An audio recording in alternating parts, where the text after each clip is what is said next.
ജയിച്ചപ്പോൾ പാട്ടും പാടി ജയിച്ചു എന്നാണ് പലരും പറഞ്ഞത്. ഇപ്പോഴും പാട്ടൊക്കെ പാടാൻ സമയം കിട്ടാറുണ്ടോ? കാരണം എന്താ വെച്ചാൽ നമ്മുടെ മുൻപിൽ വരുന്ന ആളുകൾ, നമ്മളോട് നമ്മുടെ പ്രോഗ്രാമിന് ചെല്ലുന്ന ഇടങ്ങളിലെ ആളുകൾ ഏറ്റവും ആ പരിപാടികളെ ആസ്വദിക്കുവാനും അല്ലെങ്കിൽ ആ പരിപാടിയെക്കുറിച്ച് അറിയുവാനും ആ പരിപാടിയുമായി ബന്ധപ്പെട്ട വിഷയങ്ങളിൽ എന്താണ് MP അല്ലെങ്കിൽ ജനപ്രതിനിധി പറയുന്നത് എന്ന് കേൾക്കാനാണ് വരുന്നത്.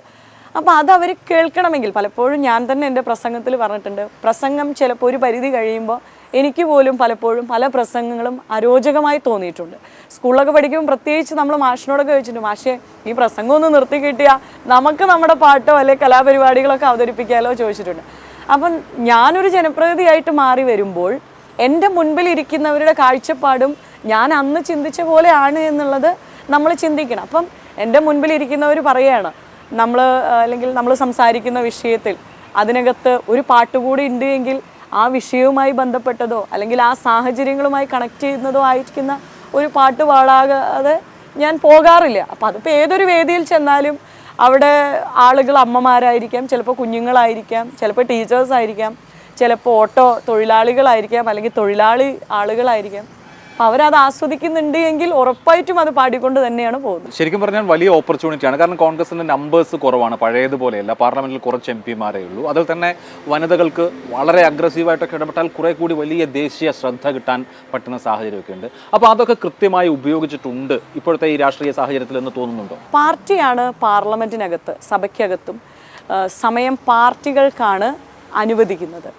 ആ പാർട്ടികൾക്ക് അനുവദിക്കുന്ന സമയത്തിൽ ഓരോ വിഷയവും ആരാണ് അതിനകത്ത് പ്രസൻറ്റ് ചെയ്യേണ്ടത് അല്ലെങ്കിൽ അതിനകത്ത് ഇടപെടൽ നടത്തേണ്ടത്, ഓരോ വിഷയത്തിലും ഓരോ ആളുകളെയാണ് പാർട്ടി നിയോഗിക്കുന്നത്.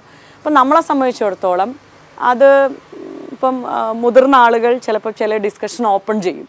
അപ്പോൾ അതിനകത്ത് 2 or 3 പേർക്കാണ് അവസരം കിട്ടുക. കാരണം കോൺഗ്രസ് എന്ന് പറയുന്ന ഒരു പാർട്ടിക്കകത്ത് ഇത്രയും ആളുകൾ ഉണ്ടാകുമ്പം ഒരു ഡിസ്കഷനകത്ത് 5 പേർക്കോ 6 പേർക്കോ ആയിരിക്കും ചാൻസ് കിട്ടുക. അപ്പോൾ അത് പാർട്ടിയാണ് തീരുമാനിക്കുന്നത്. നേരെ മറിച്ച് കമ്മ്യൂണിസ്റ്റ് പാർട്ടിയെ സംബന്ധിച്ചിടത്തോളം ഒരു MP ആണ് ഇപ്പോൾ കേരളത്തിൽ നിന്നുള്ളത്. അപ്പോൾ അവർ 3 പേരുണ്ട്. അപ്പോൾ അവർ 3 പേരിൽ വരുമ്പോൾ അവർക്ക് ഈ 3 പേർക്ക് മാത്രമാണ് ചാൻസ് കിട്ടുന്നത്. അപ്പോൾ അവർക്ക് ആ 3 പേർക്ക് മാത്രമായിട്ട് ഡിവൈഡ് ചെയ്താൽ മതി. എങ്കിലും പാർട്ടി ആ പരിഗണനയിലൊക്കെ കഴിയുന്ന എന്താ പറയുക ചർച്ചകൾക്കകത്ത് കോൺഗ്രസിനെ പ്രതിനിധീകരിച്ച്, ആലത്തൂരിനെ പ്രതിനിധീകരിച്ച്, കേരളത്തിനെ പ്രതിനിധീകരിച്ച് സംസാരിക്കാനുള്ള അവസരങ്ങൾ കിട്ടിയിട്ടുണ്ട്.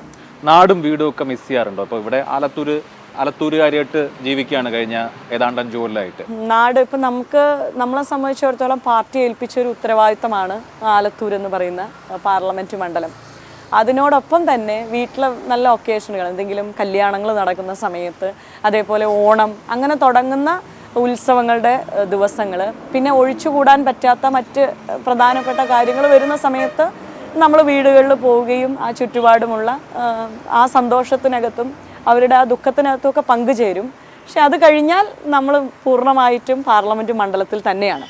പിന്നെ പാർലമെൻറ്റ് സമ്മേളനം വരുന്ന സമയങ്ങളിൽ ആ സഭയുമായി ബന്ധപ്പെട്ട വർക്കുകളാണ് പിന്നീട് നമ്മൾ കോൺസെൻട്രേറ്റ് ചെയ്യുന്നത്. പിന്നെ KPCCയോ AICCയോ വെക്കുന്ന മറ്റ് പ്രധാനപ്പെട്ട പരിപാടികളുണ്ടാവുമല്ലോ, ആ പരിപാടികളിലാണ് പിന്നെ കുറച്ചൊരു സമയം കൊടുക്കുന്നത്. ബാക്കി എല്ലാ സമയങ്ങളിലും മണ്ഡലങ്ങളിൽ തന്നെയാണ്.